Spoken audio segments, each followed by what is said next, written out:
How to turn off profile views on TikTok. So go ahead and open your TikTok application. Then you would want to make your way to your TikTok profile. To do that, just tap on the profile icon here in the bottom right corner of your screen. Once you're here, just look for the eye icon on the top part of your screen. This will show the accounts that have visited your profile recently.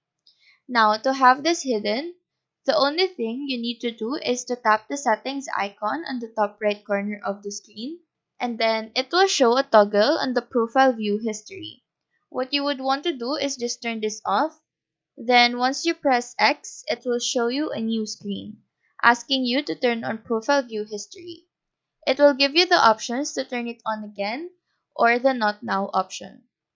What you want to do here is just straight up close the application, as sometimes TikTok automatically turn this on.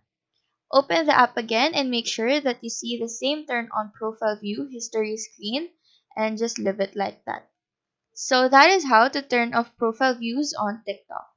Do let us know if this video helped you out, and if you have any questions, feel free to drop them down below.